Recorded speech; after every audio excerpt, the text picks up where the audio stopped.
Mortal Kombat has never really been a legitimate competitive fighting game. It kind of peaked around Ultimate Mortal Kombat 3 as far as that goes.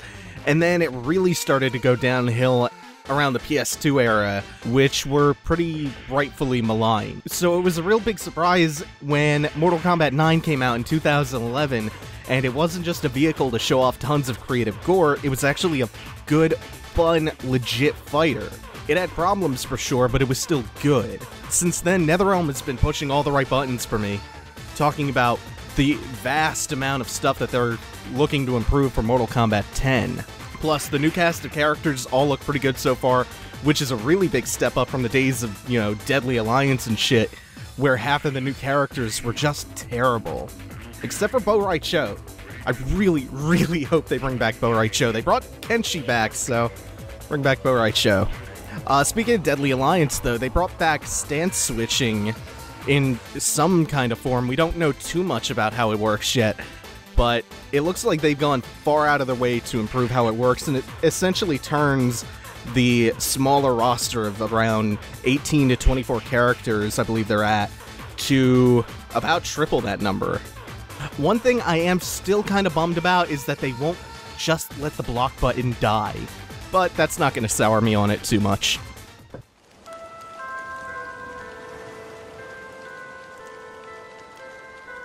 Below by Capybara. I've been enamored with this breathtaking, visually arresting style of this game since Below was unveiled. And then earlier this year at PAX East, I finally got my hands on it, and holy shit, time melted away. I sat down with it for 40 minutes, and one of the developers had to say, hey, there are other people in line. I didn't even realize how much time it had passed. The atmosphere of it just swallows you whole. It plays like a pretty straightforward roguelike. There are some RPG-ish nuances there. The main attraction, though, are the levels themselves, and the exploration, and that is so up my alley. Plus, Capybara gave us Super Time Force in 2014, which was number 5 on my top 10 games of the year list, so anything they do from now on has my immediate attention. I'm really looking forward to Below.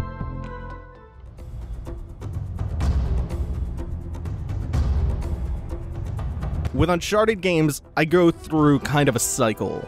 The game is announced, I initially don't really care that much, even though I always wind up loving the previous games. They show a killer demo off, I get real hyped, I play it when it comes out, I love it. I've been going through that cycle since 2 was announced, wasn't a big fan of 1. And that time has come around again with Uncharted 4. Uncharted 4 looks more gorgeous than ever, but it's Naughty Dog, so that's kind of to be expected. But the big things that I'm really interested in Uncharted 4 for, the big ones are the improved stealth, the vastly more open-looking environments and arenas, the continued improvements they're making to the Uncharted 3 and The Last of Us punch lasers, and that grappling hook. Holy shit, that grappling hook. Plus, some of the terrain traversal and the platforming looks to be a little bit more opened up. I'm not really that interested or expecting much out of it. I'm caught back up in the Uncharted cycle. I cannot wait for Uncharted 4.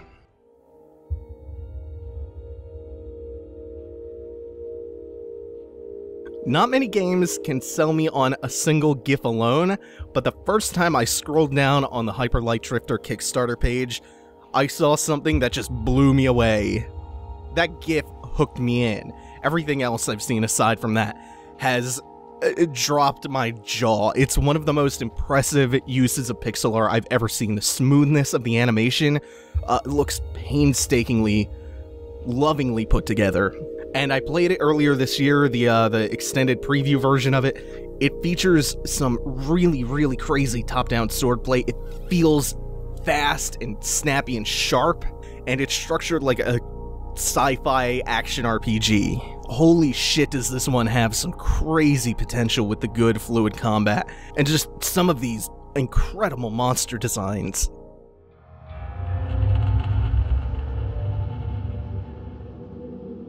Whenever Frictional announces they're doing something, my ears perk up. So Soma has my complete and undivided attention. Admittedly, I'm a little bit bummed that this isn't set in an H.R. Geiger-looking alien-inspired sci-fi space setting anymore, but the atmosphere conveyed in the trailers for the new underwater setting has me just as excited. Space or the bottom of the ocean share a really common element which makes them ripe for horror games.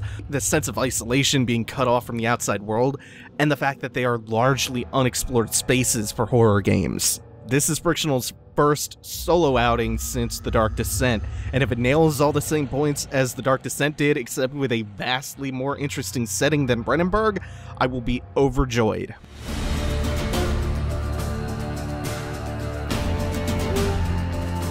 CD Projekt Red has one of the best collective attitudes for a developer, and it makes me extremely happy to see them put out equally awesome games and reap well-deserved success from them. The Witcher is a series of crazy in-depth RPGs with some of the best writing in games, period. The games are tough, they have really nice, nuanced combat, they're always incredibly gorgeous, they are benchmark games, and there's tons of political intrigue and choices.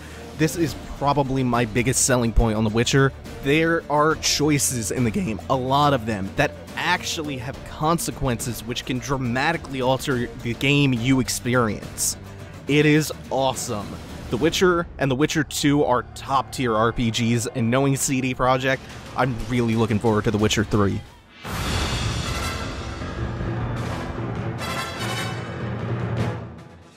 If you're a regular of this channel, you probably know that I'm a huge Batman fan, and Rocksteady has always done right by me. I loved Arkham Asylum, I loved Arkham City, I hated Origins, which wasn't made by them, and Rocksteady has gone as far as to call Arkham Knight the third game in the trilogy, even though it's kind of the fourth game, which kind of sounds like them tacitly disavowing Origins ever existed, which already I'm cool with that. The Batmobile looks really cool, the cast is shaping up well, Scarecrow is back, which, yeah, they finally brought back the best part of Arkham Asylum. And they continue to make small little improvements here and there, and add subtle little mechanics and mechanical refinements. It's gorgeous, it's shaping up to be another Rocksteady Batman game, which is a really good thing.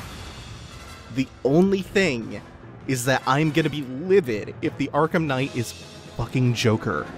And mark my words, the Arkham Knight is somehow gonna be Joker, because of course, everyone is Joker in that universe. Still though, I'm sold just on Rocksteady's pedigree. Everything that I've seen from the game so far looks stellar. It can't come out soon enough.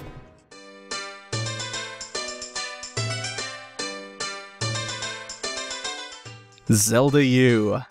Man, I wish this game had a subtitle right around now.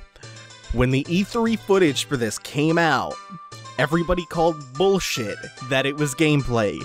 Even when Aonuma was saying that it was totally gameplay. And guess what? That E3 teaser was totally gameplay.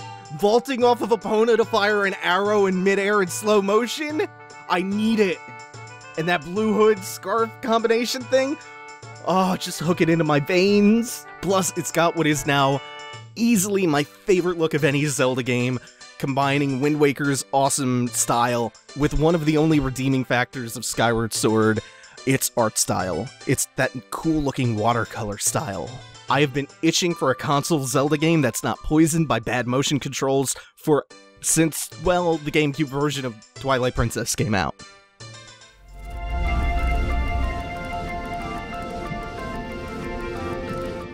Of all the things I love in games, I think I love to explore most of all. If a game's job is to transport me visually to a new world, I want to turn over every rock and scour every corner of the map and see awesome new things.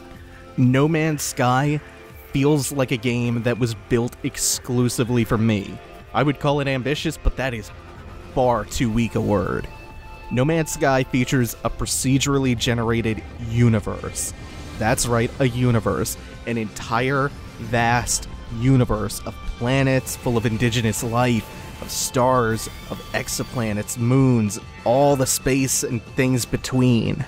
They're kinda promising the world with this, and I really think they might just live up to that promise. Either way, it's gonna be real interesting to see whether they succeed or fail at that. I'm really rooting for this one, though.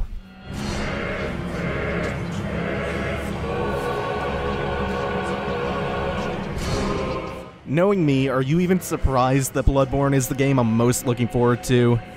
My heart flutters when I think of the game's plague-ridden Victorian setting, the disease motif, the unparalleled atmosphere, the blazing fast combat, the fact that it's an evolutionary step forward for the Souls formula, the monster design, like that skyscraper-sized spider with the Cthulhu tentacles, the detail of everything, the prospect of unearthing new lore, the level design, the agility of your character, the hectic pace of combat, the weapons, the weapon transformation, the aggression, the new critical hits, everything has me excited for Bloodborne. Miyazaki's goal is for the whole game to capture the atmosphere of the Tower of Latria from Demon's Souls.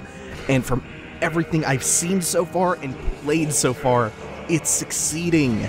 I sunk hours into the game when I played it at PAX Prime. I sunk hours into the alpha. And if it continues the way it's going, it could be one of the best games ever. I don't know what else to say about it. I've given so many thoughts and videos and updates and streams and the alpha footage commentary that I don't know if there's anything more that I can say, except that the release date cannot come soon enough.